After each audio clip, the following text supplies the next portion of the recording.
Hey boo, hey, how you guys doing? Hope you guys are having an amazing Sunday. My name is LaQuenia Gibson and welcome to my channel. I am a beautiful mess. Here, I really want to encourage you to see the beauty in all of your mess, okay? First, I just want to say thank you to my friends yesterday. I had an amazing party and it just made me feel loved.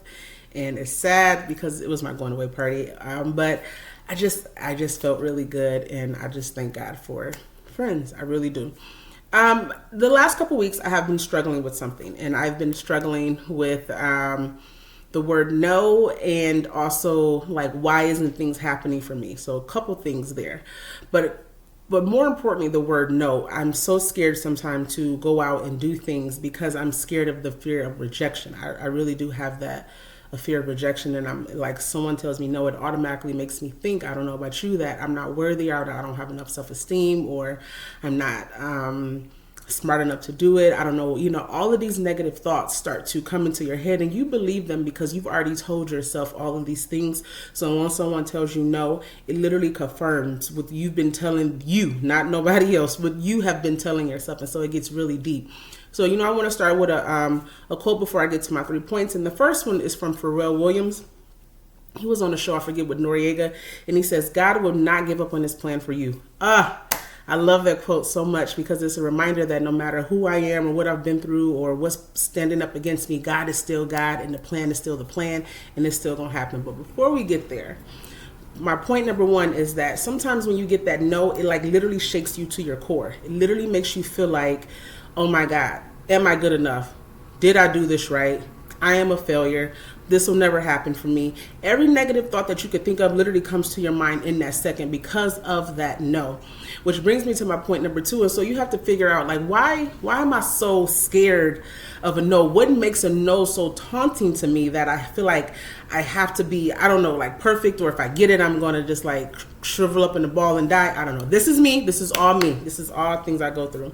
But the reality is, which is point number two, it's a trigger from your childhood trauma.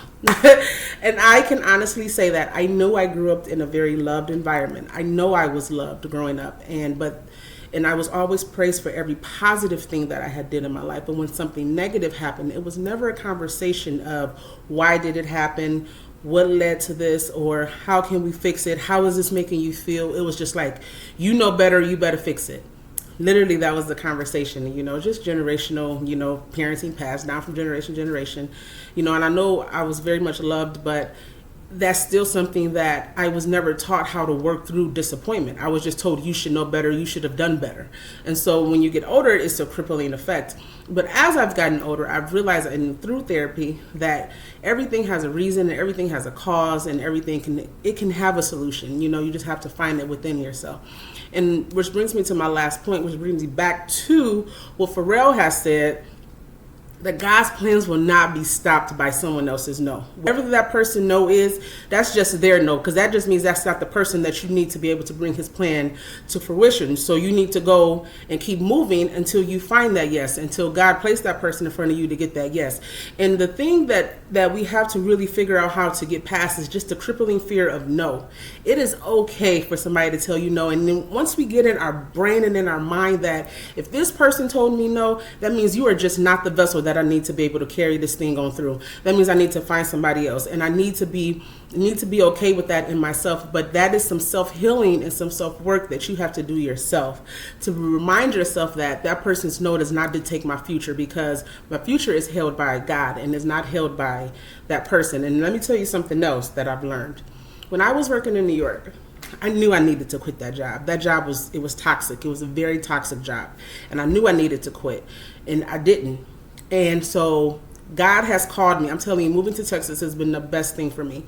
God called me to work with children, I know, for one, and he's called me to do other things. But no, I'm staying in New York because I love New York. I love New York and I miss it. But he was like, okay, since you don't leave, I'm making it uncomfortable for you. I tried to make it comfortable for you to leave, but see, you taking too long, and my plan still is the plan, and it has to happen. So I'm going to make you uncomfortable. And so you can't move because you don't trust me. So now I'm going to make you uncomfortable. Now you ain't got no choice but to trust me, because everything in your life that was normal is completely not normal anymore, and it's uncomfortable, and you have no choice but to turn to me. And so in the process of you turning to me, you'll learn that I am who I say I am. Oh my God. I am who I say I am, and you could trust my word. And now that you know that you can trust my word, I need you to trust the vision that I've placed on the inside of you. And I need you to bring it forth, because your vision is needed for me to do this work in someone else. You know, that's what that whole lesson was for me. Okay. So I want you to not be afraid to know. I want you to love on yourself. And I want you to remember that you are worthy of your dreams and your goals and your ambitions. I don't care what you tell yourself. Okay. Remember to love yourself. Well, that's it. Remember to love yourself and forgive yourself. Okay. Bye.